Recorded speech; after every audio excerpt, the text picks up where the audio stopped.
Welcome to Module 24 of Interpersonal Communication, Forgiveness. Forgiveness is one of those concepts that everybody seems to know about. That is to say, we know we're supposed to forgive people, and we know we should forgive ourselves as well. But actually forgiving people, well, that's much harder. And so communication scholars have recently begun to investigate forgiveness and ask questions about how forgiveness works and how we might actually go about the process of forgiving someone. So in this module, we'll examine some of that academic research. Let's start by talking about the nature of forgiveness. And to do that, we begin with the research of Everett Worthington. Worthington has studied unforgiveness, or more specifically, what it's like to be in a situation where you choose not to forgive someone. Worthington calls unforgiveness a cold emotional anger that includes bitterness and resentment, and sometimes even transitions into hatred. To illustrate this and other ideas in the research, let me tell you about one of my former students. One of my former students was raised by a single mom because my student's father took off on the family when my student was very young, and so that left the single mom to raise my student plus my student's two siblings. And so for many years, having grown up without this father and having known that the father abandoned them, my student had a lot of bitterness, a lot of hatred toward her father. About halfway through her college career, she decided that she wanted to reunite with her father. Her father had reached out to her, and after much hesitation, she decided to actually meet up with him. But when she finally did choose to meet him face to face, what my student realized was that she had a lot of unforgiveness in her heart toward this man. And so Worthington in his research says that the victim, the one who needs to forgive, oftentimes continually refers to that event that led to the need for forgiveness. So in my former student's case, it was the abandonment by her father. Her father's choice to leave the family is what my student could not get around. Unforgiveness, according to Worthington, also leaves the person who is victimized in a state where they're always associating someone with that event that led to the state of unforgiveness. So in the example I've given you here, my student always associated her father with abandoning her. In fact, whatever else her father did before or after the abandonment, she always saw through the lens of her father's choice to leave the family. And so this linkage or this association between people and events is so strong that it oftentimes precludes people from forgiveness. And then obviously there could be some kind of passive aggression or some other kind of emotional response that is not healthy. So in the case of my student, she never wanted to talk to her father. When he had reached out to her when she was in high school, she completely refused him. In fact, on some occasions, when he would send some kind of a Christmas letter to the family, she would say bad things about her father as they read the letter. Anyway, at the end of the day, Worthington believes that unforgiveness is a really unhealthy emotional and psychological state, and in fact, the research would bear this out. Much research finds that when you choose not to forgive someone, you actually end up doing more damage to yourself than you do other people. In fact, there's an old proverb that says that choosing not to forgive is much like drinking poison to try and spite the other person. In this case, the poison oftentimes manifests itself with all sorts of mental and emotional difficulties that one need not experience if one would simply choose to forgive. And so what is forgiveness? Researcher Elaine Shapiro has identified 3 different dimensions of forgiveness. Shapiro studies forgiveness from a communication standpoint, and so each of these dimensions has a communicative element to it, either intrapersonally or interpersonally. The first of those dimensions is what Shapiro refers to as a transformative state, whereby the person who's been victimized transforms their view of the other person from negative to positive. So in the case of the illustration I've been giving you, Shapiro would say that my former student needs in her own mind to begin to see her father in a more positive light. That is to say, she has to choose. As an act of will, she must decide that she's going to see him in a more positive light. Now that's very difficult to do. And in fact, the next 2 dimensions of forgiveness will help her do that, but it begins essentially by being ready to forgive and by being open to the possibility, open to the process of moving from a negative state to a more positive one. So this openness to process, this ability in your mind to make a jump from negative to positive becomes the first of several dimensions. The second dimension in Shapiro's understanding of forgiveness is this acknowledgement that something has happened that hurt people. This acknowledgement of hurt is really important for Shapiro Because unless the acknowledgement of hurt occurs, not only by the person who is victimized, but by the person who is the perpetrator, you can't really have true forgiveness. So in the illustration I've been giving you, my former student's father must acknowledge that his walking out in the family hurt my student and her mom and my student's siblings. Unless he acknowledges that, genuine forgiveness cannot happen. And Shapiro thinks this is important because unless this acknowledgement occurs, the incident isn't put into its proper context. Now, clearly, this acknowledgement of hurt is an interpersonal thing. The third dimension in Shapiro's research is that the victim or the person who's been harmed relinquishes a grudge. Now, this is back to my student. My student has to relinquish any ill will she has toward father. She has to relinquish the idea of continuing to ruminate and dwell on the event that happened. She has to, in essence, move beyond it. Now, it's important to note this. Shapiro is not saying that people have to forget. The idea of forgive and forget is not a part of what Shapiro is saying. Instead, Shapiro is saying is that you forgive and remember, but you relinquish the idea of holding a grudge against that person. Shapiro knows you can't go back and change things that have already happened. And so in her research, she focuses on the intrapersonal dimension of where someone says, you hurt me, but because I'm transforming my view of you from a negative to a positive state, I choose not to dwell on it. I choose to let it go. I choose to see you through a broader lens than just that particular event that shattered our relationship. And so, for my former student, she has to first decide that she's going to move from a negative to a positive state. In conversing with her father, she had to get her father to acknowledge the hurt that he caused. And then, my former student has to, in her own mind, get over and get beyond this particular event and get to a point where she doesn't dwell on it and she doesn't always associate her father with that event. So for Shapiro, those are the dimensions of forgiveness. Now, there are some concepts that are related to forgiveness that are not quite the same thing, and I want to take a moment to differentiate those. Forgiveness is similar to pardoning. A pardon is when you spare someone from the consequences of action. So, for example, governors of states will sometimes pardon people who have been convicted of various crimes. In doing so, they're sparing them from the consequences of that crime, whether it be the death penalty or imprisonment or something like that. Forgiveness is very different because with forgiveness, there isn't necessarily a shielding of consequences. My former student can't quite pardon her father because there are some natural consequences. She's never going to be as close to her father as she might have been if he had not walked out on her, and so she really can't pardon him. At the same time, reconciliation is also different than forgiveness. Reconciliation is when you renew the relationship as if it had never happened. And while reconciliation might be able to happen maximally in that kind of a situation, in reality, whatever reconciliation occurs might be possible, but it's also possible to forgive people without reconciling. So my former student can forgive her father for having walked out on the family, but that doesn't mean she has to reconcile with him. It doesn't mean that she and he will have a proper, loving relationship. Instead, she could free herself from the mental and psychological anguish of holding on to a state of unforgiveness without actually reconciling with her father. And then obviously condoning is a third idea that's related to forgiveness, but that is not the same thing. When you condone something, you're approving of it. You are, in a sense, excusing an action. So my student could condone her father, and she could say, you know what he did at the time. It was the best thing that he could have done. Now, she doesn't feel that way, and so in this particular scenario, there's no way she's going to condone his actions. Some people do, but most people don't. Regardless, forgiveness is not the same thing as condoning or pardoning or reconciliation. Now, with all of that said, let's look at the research of Vincent Waldron, Waldron. Waldron is interested in the relationship between forgiveness and behavior because he wants to separate those two out. He believes that it's possible to forgive people intrapersonally or even in the heart, but it's possible also to behave in a very different kind of a way.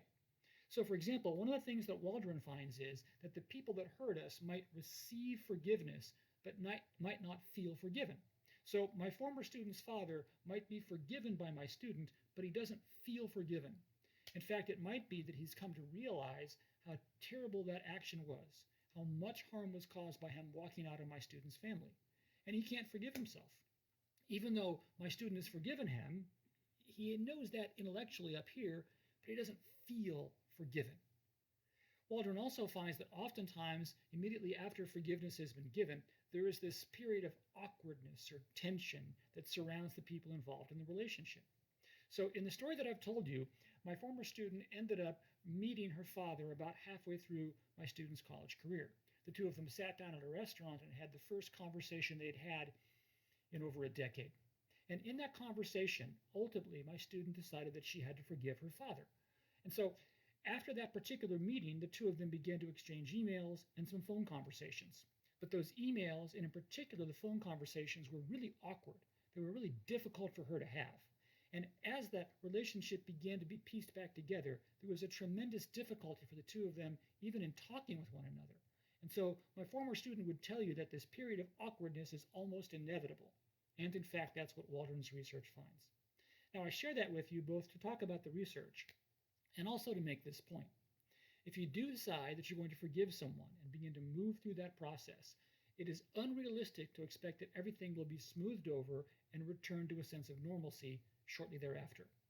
There typically is this extended period of time where it is awkward and where you can't get around it. And in Waldron's research, the only thing that solves that is the simple passage of time. Now, one of the things we understand is that the extension of forgiveness is often heavily influenced by people that are outside the relationship. So when my former student decided she wanted to reunite with her father for purposes of trying to forgive him, that did not go down well with my student's mother. In fact, one of my student's other siblings was really upset about that. And so what we find is that my student's ability to actually forgive her father was influenced by what her mother said. Her mother was against it. She was against the meeting with the father. She was against any kind of reconciliation. She felt that the walking out in the family was such a heinous event that her daughter would only be hurt further by trying to reunite with the father. Now, in research, what we find is that when there are instances of marital infidelity or some kind of criminal violence, the families and the friends of the victims of those kinds of circumstances oftentimes don't want forgiveness to be given, or they're not in a point where they can forgive. And so because they can't forgive, they make it more difficult for the people that are directly involved to forgive. And so in the story I crafted you with my former student, that's exactly what happened. My former student found it difficult to forgive because those around her made it challenging for her to do that. So honestly, it's as if my former student has a two-front war on her hands. On the one hand, she's in conflict with her father and hasn't yet gotten to the point of forgiveness. And when she embarks upon the process to do that, she opens up a second front, a second war with her mother and one of her siblings. And as you might imagine, that is very difficult. Now, I share that research with you simply to get you to understand that there are multiple parties involved in this forgiveness scenario. It's not just the victim, and it's not just the person who did the hurting. It's also the people that surround those individuals, such that their responses have a great deal to say about whether or not forgiveness can be extended, how long that forgiveness takes, and what that forgiveness might look like. So, let's look now at research about how people actually grant forgiveness. If my former student has decided that after meeting with her father, she needs to forgive him because it's tearing her up to be emotionally and psychologically in a state of distress because of her father and what he did to her. It's killing her, so she's got to do something. So my former student decided that she was going to grant forgiveness. Well, Douglas Kelly is a researcher that's looked at communicatively what's going on when people grant forgiveness. And Kelly finds there are three forms of forgiveness granting communication. The first and most obvious is direct forgiveness. Now, direct forgiveness is when you are explicitly stating to someone that you forgive them. And so, when my former student sat down to meet with her father in that restaurant that day, she specifically said to him, I have thought about it, I have prayed about it. Now that you've acknowledged your hurt of me, I forgive you. Direct forgiveness, in some ways, is the gold standard of forgiveness. It's what we would want everyone to do. From a Christian standpoint, it's what we're called to do. But in Douglas Kelly's research, that's not the only form of forgiveness. There's also indirect forgiveness. Now, for Kelly, indirect forgiveness is when you forgive someone else without them actually knowing it. So, for Kelly, it would have been possible for my former student, in her mind and in her heart, to have forgiven her father for what he did. But she could have done that without ever meeting him, without ever communicating with him. Instead, it's just a move that she makes in her head to forgive that person. Kelly points out that sometimes indirect forgiveness is the only option available to us. To try and forgive people that have passed away or forgive people that we know we'll never see again is really, really difficult. And so indirect forgiveness can be just as powerful and just as beneficial as direct forgiveness. There are just some circumstances in which it's the only option available.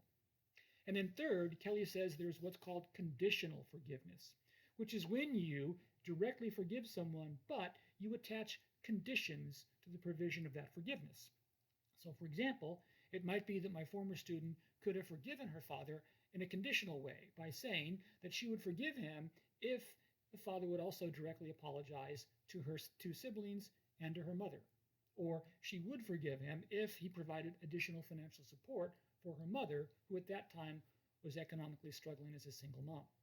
Now, conditional forgiveness in the research doesn't have quite the same benefit as indirect or direct forgiveness, but sometimes it's important for people to at least make a start of it by offering conditional forgiveness. One of the challenges of offering conditional forgiveness is that it doesn't entirely let someone off the hook. In fact, conditional forgiveness has a punishment element to it, has a penalty to it.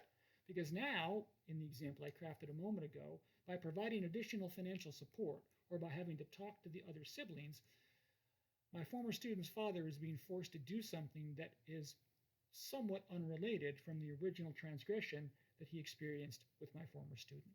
So the gold standard, again, is direct forgiveness.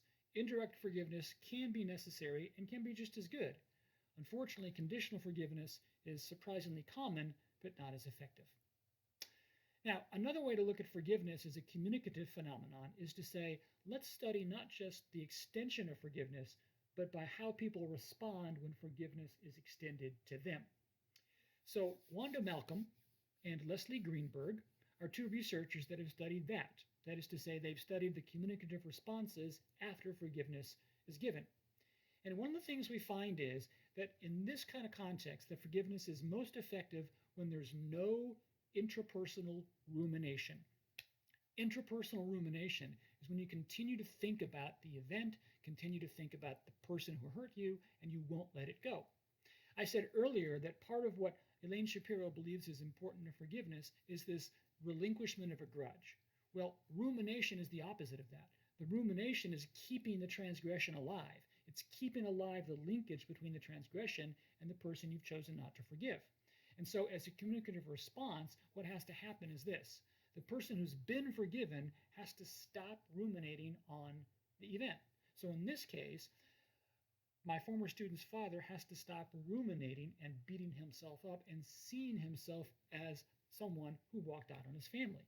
Now, he can acknowledge that fact. He can't change what's happened, but he can see himself and see the entire situation differently because he's been forgiven. Also related to that is another communicative response on the part of the person who has extended the forgiveness. And that is, as we've said before, not to define the person who's hurt them exclusively by that event. And by the way, Malcolm and Greenberg would say that both the person who's the victim and the person who's done the hurting have to agree not to continually refer back to the event. Because if you continue to refer back to the event, you're keeping the event alive. And by continually referring back to the event, you're creating a situation where there's a possibility for that linkage. So as a communicative response to forgiveness, it's important both for the victim and for the person who's done the hurting to respond in a way both intrapersonally and interpersonally that's likely to be helpful. Now, all throughout this course, we've said there's a tension between universality and idiosyncrasy, and that tension is on clear display when it comes to the topic of forgiveness.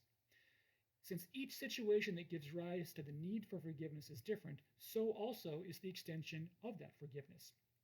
Fortunately, academic research allows us to make some statements about what seems to be common or what seems to be nearly universally true, but we also recognize that each situation is different. And so hopefully, armed with this academic research, you can look at your own life and think about how forgiveness plays into it and manage your life in a way that is better for you and for everyone else.